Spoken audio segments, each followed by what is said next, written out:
संपूर्ण भारत के छात्रगण, खास करके बिहार के छात्रगण जो कि 10वीं कक्षा में पढ़ रहे हैं, उनके लिए आ गए हो सुनील जी खाटी बिहारी आ गए, तैयार हो जा। नाउ सुनील जी खाटी Bihari came on the black board and please be ready.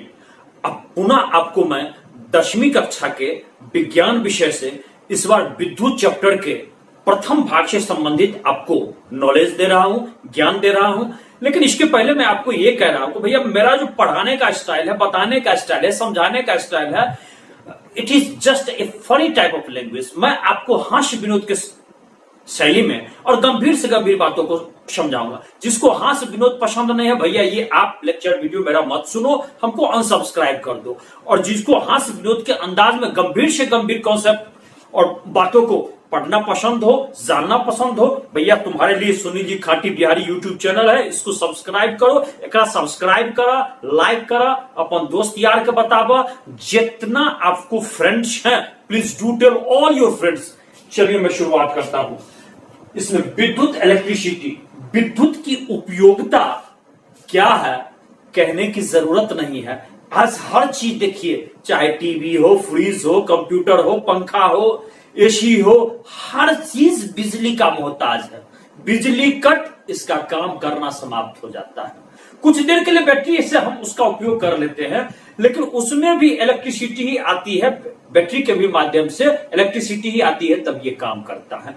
तो जितनी भी चीज है, अरे इलेक्ट्रिसिटी से तो रेलगाड़ी चलती है, अब तो इलेक्ट्रिक कार आ गया, इलेक्ट्रिक बस आ गई, इलेक्ट्रिक से क्या क्या चीज नहीं होता है। तो ये एक ऊर्जा का रूप है। तो विद्युत क्या है? ऊर्जा का रूप है। जल्दी बोल गणेशवा, विद्युत क्या है? ऊर्जा का रूप। बिल्कुल सही जवाब। अब विद्युत में खास बात क्या है कि इसको हम इजिली कंट्रोल कर सकते हैं, नियंत्रित कर सकते हैं, इसके पावर को बढ़ा सकते हैं, पावर को घटा सकते हैं, इसको कट भी कर सकते हैं। तो किसी ऊर्जा को इतने अच्छे ढंग से नियंत्रण करने में ये बिरलैक ऐसे होती हैं। तो जैसे मान लीजिए भूकंपीय ऊर्जा, आप इसको नियंत्रण नहीं कर सकते हैं। सुनामी से प्राप्त ऊर्जा, आप इसको नियंत्रण नहीं कर सकते हैं। लहरों से प्राप्त ऊर्जा, आप इसको नियंत्रण नहीं कर सकते हैं। तूफान से आने वाली ऊर्जा, आप इसको नियंत्रण नहीं कर सकते। लेकिन बिजली में ऐसा मिलता है।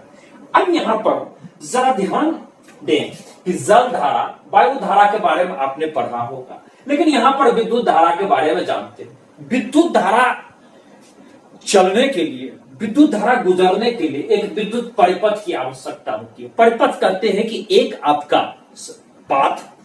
अब यहां पर विद्युत परिपथ जो होता है, यदि ये विद्युत परिपथ कहीं से टूट गई, तार कहीं से टूट गया, डिसजॉइंट हो गया, स्विच ने उसको ऑफ कर दिया, कनेक्शन छूट गया, तो विद्युत धारा नहीं प्रवाहित होगी। अब विद्युत धारा के बारे में जानना चाहते हैं तो विद्युत धारा के बारे में यह जाने कि विद्युत आवेश के प्रवाह दर को विद्युत धारा कहते हैं। तो विद्युत आवेश, इसके प्रवाह के दर को, इसको हम विद्युत आवेश या विद्युत धारा कहते हैं।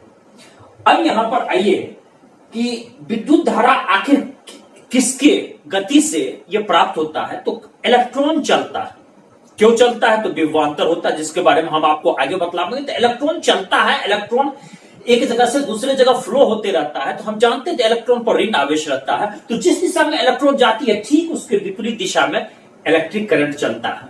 पहले ऐसा मानना था कि उसमें इलेक्ट्रॉन नहीं चलती है। पहले के वैज्ञानिक मानते थे कि इसमें धनात्मक आवेश होता है, इसलिए उसी दिशा में चलता है जिस तरफ से आवेश चलता है। लेकिन बाद में वैज्ञानिक ने जब प्रयोग किया, गहरा उसको अध्ययन किया, तो पता लगा कि नहीं, इलेक्ट्रॉन चलती है और उसके चलने की ठीक विपरीत दिशा होती है। तो जल्दी बोल, रजीब बातोरे से पूछ रहे हैं कि इलेक्ट्रॉन के चलने की दिशा के उसी दिशा में विद्युत धारा चलेगी विपरीत।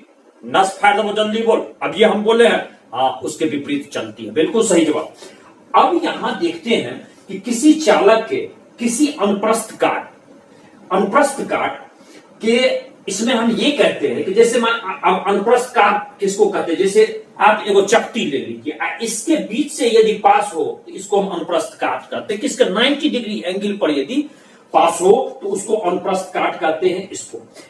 तो अब यहां पर चले आइए कि अनुप्रस्थ काट से टी समय में यदि Q आवेश प्रवाहित होता है, तो हम कहते हैं कि करंट का मान Q/T हो गया।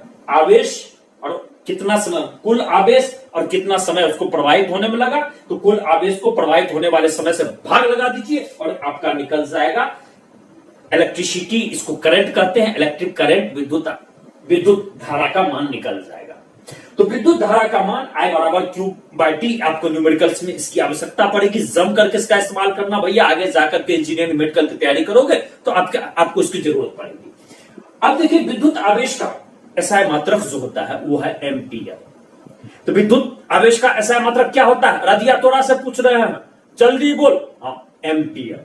अब ये जो एम्पियर है तो इसको हम लोग कहते हैं कि एम्पियर में कि 1 एम्पियर बराबर में इसको जो दिया गया है कि वो 6 × 10⁻28 जो होता है वो आपको इलेक्ट्रॉन्स जो गुजरते हैं, और एक इलेक्ट्रॉन पर हम जानते हैं जो 1.6 × 10⁻⁻19 कूलम का चार्ज होता है, तो वो जब गुजरते हैं 1 सेकंड में, तो उस स्थिति में हम लोग कहते हैं कि 1 एम्पियर की धारा बही। उसको भी एक अलग हम रूप कहते हैं कि 1 एम्पियर की धारा, 1 कूलम का आवेश यदि 1 सेकंड में निकलता है, जाता है और वो प्रवाहित होता है, उसको हम लोग 1 एम्पियर कहते हैं। तो 1 कूलम की धारा कितना? 1 कूलम की धारा कितने देर में? तो 1 सेकंड में वो 1 एम्पियर की धारा हुई। अब यहां पर आता है कि एम्पियर है कौन? तो एम्पियर जानिए कि आंद्रे मैरी एम्पियर का शॉर्ट फॉर्म नाम है, और ये फ्रांसीसी वैज्ञानिक थे, उन्हीं के नाम पर रखा गया। बहुत सारे वैज्ञानिक को उनके प्रतिष्ठा, उनके मान, उनके यश, उनकी कृतित्व, उनकी वैभव, जो उन्होंने मेहनत किया है उसके ही आधार पर नाम रख दिया जाता है। जैसे हम जानते हैं जब बल का मात्रक न्यूटन होता है, तो न्यूटन हम जानते हैं आइजैक न्यूटन बहुत बड़े वैज्ञानिक थे, उन्होंने बहुत चीज खोज करके दिया। उसी तरह आपका ऊर्जा जूल के नाम पर है, शक्ति का मात्रक वाट के नाम पर। ये सब वैज्ञानिक थे जिन्होंने अलग अलग क्षेत्र में काम किया। जिस क्षेत्र में उन्होंने बहुत ज्यादा काम किया, एक महत्वपूर्ण काम किया, नया सिद्धांत दिया, उन्हीं के नाम पर रख दिया जाता है। तो यही हुआ। अब देखिए कि यदि ईट हुआ 1 एम्पियर, लेकिन 1 एम्पियर से कम की यदि धारा चलती है तो वहां पर उसके लिए एक शॉर्टकट में नाम दिया गया, एक मिली एम्पियर या माइक्रो एम्पियर भी जो है इसका, कि वो 1 एम्पियर से छोटा है, उसका लघु रूप है, 1000वां रूप है, या इसको हम कह सकते हैं जो 1/10⁶वां रूप है। इतना आवेश को छोटा में उसको मिली एम्पियर और माइक्रो एम्पियर के रूप में जानते हैं। अब परिपथ में यदि उसका परिपथ है, पाथ है, तो उसमें एमीटर को जो लगाते हैं वो श्रेणी क्रम में लगाते हैं। उसको पैरेलल नहीं लगाते हैं, श्रेणी क्रम में लगाते हैं, सीरीज में लगाते हैं। तो एमीटर को कैसे लगाते हैं? तोरा से पूछ रहे हैं, चुलफुक्का तोरा से पूछ रहे हैं, तो उसको श्रेणी क्रम में लगाते हैं। बिल्कुल सही। अब देखिए कि ये एक हम परिपथ बनाए हैं। इस परिपथ में देखिए क्या क्या चीज है। एक सेल है यहां पर, एक विद्युत बल्ब है यहां पर, एक कुंजी है यहां पर, और एक एमीटर लगा हुआ है। इसी तरह से हम एक कंप्लीट परिपथ का रूप में इसको हम गठन किए, परिपथ के रूप में ऐसे ही बनाया जाता है। तो एक प्रतीकात्मक विद्युत परिपथ में क्या क्या बात होता है? तो एगो सेल होता है, एगो विद्युत बल्ब होता है, एगो एमीटर होता है, प्लस कुंजी होता है, विद्युत परिपथ कंप्लीट। अब यदि इसमें कहीं से कनेक्शन छुड़ा देते हैं, कुंजी से कनेक्शन छुड़ा देंगे या सेल से कनेक्शन छुड़ा देंगे, करंट बहना बंद हो जाएगा, बल्ब जलना बंद हो जाएगा। और आगे बढ़ते हैं कि तार के भीतर विद्युत का प्रवाह कैसे हो जाता है, क्यों नहीं लकड़ी में होता है, क्यों नहीं पत्थर में होता है, कैसे हम कहते हैं गुड कंडक्टर ऑफ इलेक्ट्रिसिटी। तो देखिए तार में क्या है कि तार ठोसिया क्रिस्टलीय पदार्थ का बना होता है, उसमें भी परमाणु होते हैं। तो फिर लगता है इलेक्ट्रॉन कैसे गुजर जाएगा? जब वो ठोसिया है, क्रिस्टलीय है, तो कैसे इलेक्ट्रॉन गुजर जाएगा? देखिए इलेक्ट्रॉन बहुत ही महीन आकार का होता है, तो परमाणु के बीच में भी ऐसी जगह होता है जहां से इलेक्ट्रॉन गुजर जाता है, आसानी से गुजरता है। ठोस क्रिस्टल में पता तक नहीं लगता है, वो ऐसा ही लगता है जैसे निर्वात में इलेक्ट्रॉन चल रहा हो। तो चूंकि इलेक्ट्रॉन का आकार ही इतना छोटा होता है, तब आता है कि जब वो गुजर ही जाता है तो फिर लकड़ी में क्यों नहीं गुजरेगा, पत्थर में क्यों नहीं गुजरेगा? तो देखिए गुड कंडक्टर ऑफ जो इलेक्ट्रिसिटी होते हैं, जैसे कॉपर हुआ, चांदी हुआ, इसमें इलेक्ट्रिसिटी आराम से प्रवाहित कर जाएगी। उसका कारण क्या है कि उसमें इलेक्ट्रॉन वो एक विधिवत व्यवस्था के रूप में, एक खास अनुपात के रूप में, एक खास औसतीय रूप में वो प्रवाहित होता है, लकड़ी में नहीं हो पाता है। तो हम ये कह सकते हैं कि जो रिक्त स्थान में है क्षमा चाहूंगा, तो इलेक्ट्रॉन निश्चित प्रवाह उसमें होता है, एक फिक्स प्रवाह होता है, तब वो गुड कंडक्टर ऑफ इलेक्ट्रिसिटी बनता है। सबसे अच्छा कंडक्टर जो कहते हैं वो चांदी, लेकिन चांदी का तार का इसलिए इस्तेमाल नहीं करते हैं पोल पर कि यदि एक तो देखो भैया तांबा का तार इस्तेमाल करता है, लोहा का तार इस्तेमाल करता है, तो अब तो चोरवा चढ़ करके काट लेता है, चोरा लेता है। यदि चांदी के तार लगा दे पोल में, तब तो हमारा लगता है पोले उखाड़ के भाग जाएगा, संभव नहीं है। तो इसीलिए चांदी का तार ये प्रैक्टिकल नहीं है, ज्यादा दाम का होता है। कॉपर भी बहुत अच्छा काम करता है। हाँ, आयरन के तार में क्या है, लोहा के तार में क्या है, जिसमें कार्बन जम जाता है और इलेक्ट्रिसिटी कंडक्ट होने में बाद में दिक्कत होती है। यदि बारिश उरिश होती है, ओस की बूंद चले आती है, तो वो दिक्कत होती है, क्योंकि वो केमिकल रिएक्शन कर जाता है और उसमें काला रंग का जम जाता है, जिसको लोग कार्बन कार्बन कहते हैं, और वहां इलेक्ट्रिसिटी पास नहीं करेगा। अब आगे बढ़ते हैं कि स्विच ऑन करते ही विद्युत बल्ब में क्यों प्रकाश देने लगता है, तो उसमें विद्युत धारा का प्रवाह होने लगता है।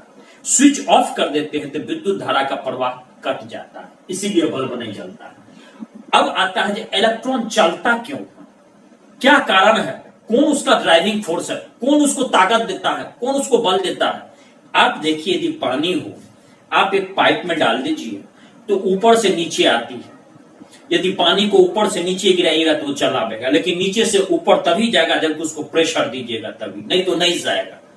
तो पानी का नियम है जो ऊंचाई से नीचे को उड़ाता है, क्योंकि उसको दबाव बनता है वहां पर। वैसा ही इसमें है कि उच्च विभव से निम्न विभव की ओर चलता है, जिसको विभवांतर कहते हैं। और ये विभवांतर के कारण इलेक्ट्रॉन चलता है, इलेक्ट्रिसिटी चलती है। तो जब चालक के अनुदिश हम कहें कि विद्युत दाब उत्पन्न होता है, ये प्रेशर उत्पन्न होता है, तब जाकर के इलेक्ट्रॉन चलने लगता है। और इसी को हम लोग जो दाब है, जो प्रेशर है, जो चालक के अनुदिश में, उसको विभवांतर कहते हैं। अब विभवांतर पैदा कौन करता है, सेल लगा दीजिए टॉर्च में तो सेल पैदा कर देता है विभवांतर।